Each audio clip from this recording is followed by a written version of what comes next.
Hey everybody, it's Party Elite, back with another beginner's guide for humankind.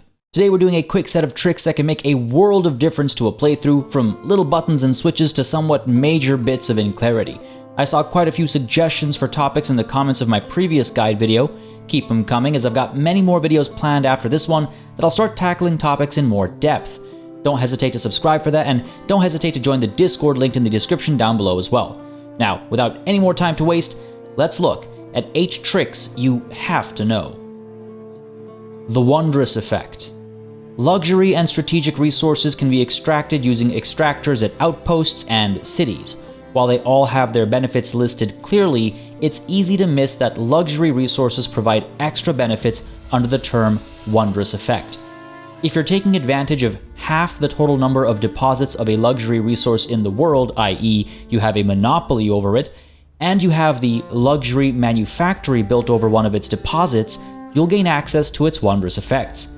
Keep in mind that you don't have to be the one doing the extraction. Even if you're simply importing these goods, you'll gain access to the wondrous effect, provided the other prerequisites are met. The luxury manufactory can only be built once per luxury resource across the world.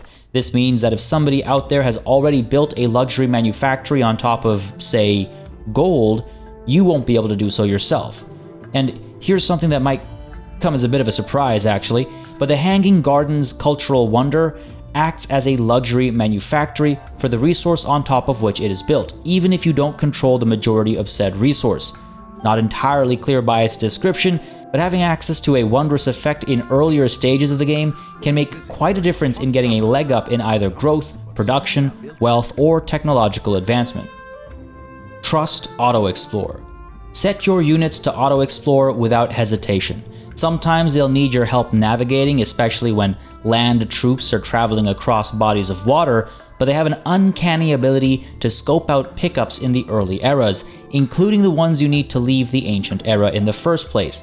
Don't hesitate to take advantage of this right from the first turn, and later as well, when curiosities can continue to give you boosts to wealth and science and more. A few units on Auto-Explore help find nooks and crannies you might let otherwise slip, and it helps keep the units busy too. Chop trees. Another way to keep a unit busy is by chopping trees. This is an action you can take on any forest, woodland, or other such tile, and it gives an instant boost to industry to any city in whose region this tree chopping is taking place, and it can also be used to accelerate the production of siege equipment if you're besieging an enemy city in the region as well. Keep in mind though, this does convert the forest, woodland, etc. tile into a dry grass tile, removing its industrial benefits, and that also removes any opportunities you have of, say, using infrastructure to improve these tiles and glean additional infrastructure benefits. You're giving all that up for a short boost to industrial production, which is a great way to not only hurry up any urgent buildings or units you're trying to acquire, but it also helps adjust potential battlefields. Forests give protection against ranged fire when a unit is standing in it, and while you won't always be able to set this up, if you find yourself going range heavy towards an enemy, you might want to cut down forests along the way. Keep in mind that this does change the terrain tile permanently, or at least until somebody reforests it, and once you've unlocked the guild's technology and the ability to reforest, you can absolutely reforest and then chop down those very same trees back-to-back turns. So go forth and plant trees just to cut them right back down to further your people.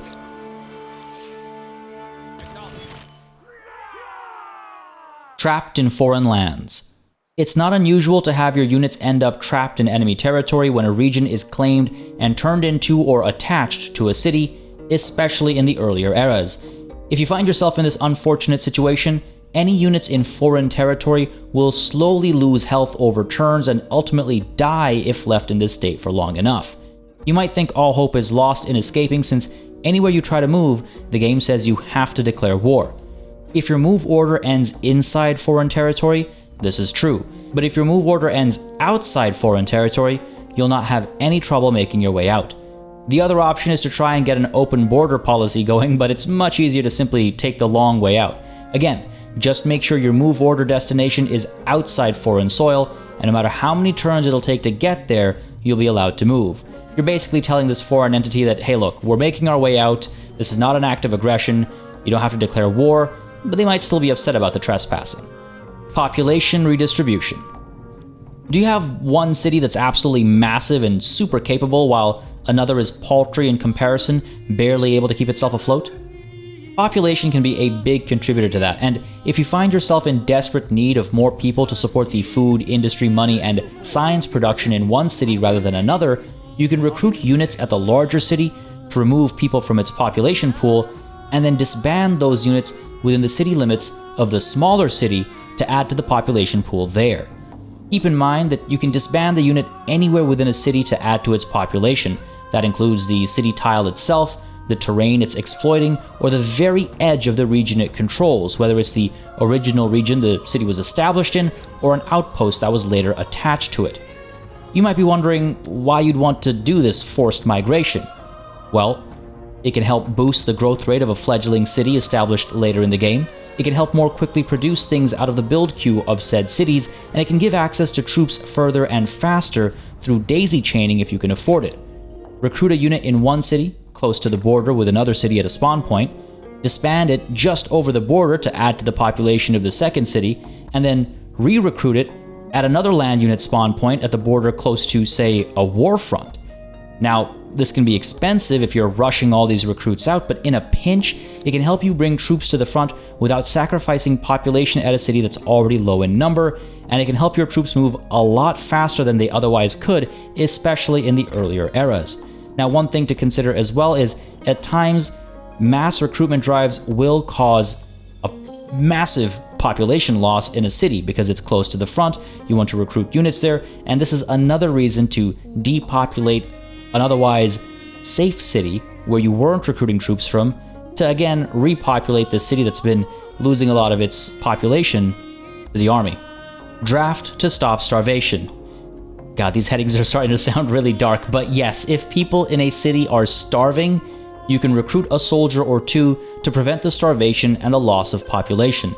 Pointlessly losing population makes no sense. At least this way, you've gained something out of the loss in productivity. You can either redistribute these soldiers elsewhere, as described just moments ago, or you can keep them as part of your standing army, or you can simply wait until food production is back up to speed before disbanding them back into the same city from where they came. You've got options, just don't let people starve to death if you can help it. Using trains. Trains are an extremely powerful tool, but they can be very easily made useless. Once you have unlocked the technology, you can establish one train station per territory, and they automatically connect to each other as long as they're in adjacent territories. The path of this connection is somewhat irrelevant, we'll talk about that in a moment, but the location of the station itself is of utmost importance.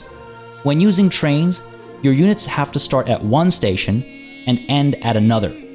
They can chain stations up to their movement limit, meaning a unit with 4 movement points can move 4 train stations away, but they can't just jump off the train partway between stations, nor can they jump onto a train partway between stations. They have to start and end on stations.